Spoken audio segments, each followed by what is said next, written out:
Well, you had made some comments about Lil Durk as well. Yeah. You called him an agent of darkness. Well, nigga, if all your energy is dark, then what does that make you? If everything you saying is kill, murder, you a tool of darkness. You ain't got nothing to say. Love your mama, hug your sister, care for your baby, and everything around you dies.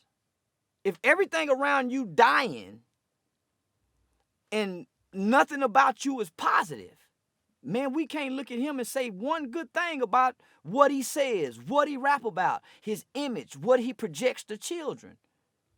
Man, they won't even tell you you'll get a life sentence for murdering somebody. The rappers don't even tell you the consequences of killing a nigga. They don't even tell you about the dreams you can't control, the nightmares, the fear of burning in hell because of your religion. They don't tell you nothing. They just tell you go kill. And that's it. They won't tell you nothing about your due process. None of that. They don't tell you when you kill somebody, nigga don't even talk. They don't tell you nothing. So when I look at Lil Durk, and I've never heard a Lil Durk song. But everything surround that kid is darkness. Everything.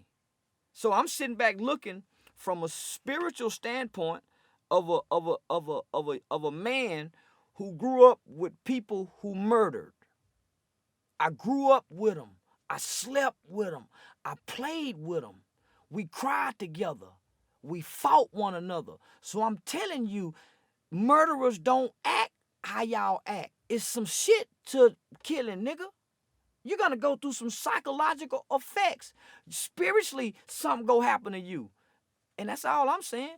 And he's the agent that's being used by the dark forces to dangle him out with the King Von chain, the hats, and all the imagery.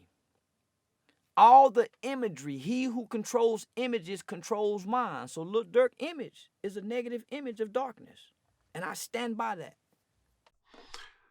Well, I've interviewed Durk before, a few times actually. And, I remember a couple of his artists got killed leading up to the King Von situation. One of them, I believe, was his cousin. Another one was another artist that he signed. After King Von got killed, I was a little shocked that there was a song that he had with Von, and he had Von, had a verse in there that said, "This that shit that gets you choking that got Tuka killed." To come up with that song right after Von getting killed was kind of shocking to me. Heartless. And I guess heartless. Just say it was heartless, homie. Distasteful. Yeah, I would agree with that. And I guess FBG Duck got dissed on his album as well. I know Duck's mother spoke out against that. And I understand that this is where Durk comes from, and I know some of it was a response to certain people, because I guess FBG Duck had dissed a bunch of Durk's dead homies and so forth. But at a certain point, when a person dies, you got to let certain things go. I remember I had beef with this one kid in high school. We got into a really bad fight in high school, and I hated this kid for years. I found out he committed suicide some years later. And I remember one day thinking about, fuck this dude. Then I'm like, wait a minute, he's dead. What? How can I be saying fuck this dude when he's dead? He's gone. And to keep that type of energy towards dead people, I think that there's a level of, It's a darkness there, homie. That's a heart absent from God. That's a dark heart, right? And not only that, they mothers can hear it. Man, nigga, I don't want to hurt your mama. I don't hate no nigga enough where I want to hurt his mama. But this is where we come from as black people. Even when we was gang banging, homie, during the gang banging days.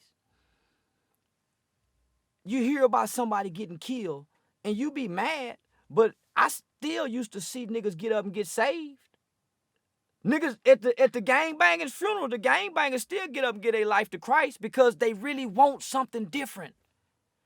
when your buddy died, it's supposed to have some type of effect on you that you change something. You either go all the way gorilla and die for him, or you change. These motherfuckers ain't going all the way gorilla for somebody getting killed. Ain't no nigga breaking into jail to go get the nigga that killed King Von. Ain't no nigga intentionally going to jail so they can get the nigga that killed King Von. The young people are watching their friends die and they numb to it. It has no impact on them. Man, death is supposed to make you change. When your mama died, man, something's supposed to change about you. If your children die, something is supposed to change about you. If something died that you love, it's supposed to change something about you. We're not seeing any change in these young niggas. It's like it has no effect. And they hadn't grow up watching death. You can't make me believe all these young children grew up watching death. Now, they grew up playing video game with killing on it, but they ain't been growing up watching dead bodies die. So they're not desensitized to death. What we're dealing with a mental illness of a race of people.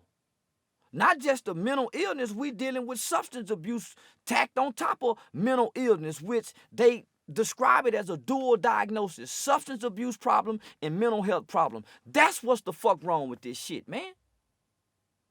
That's what's wrong.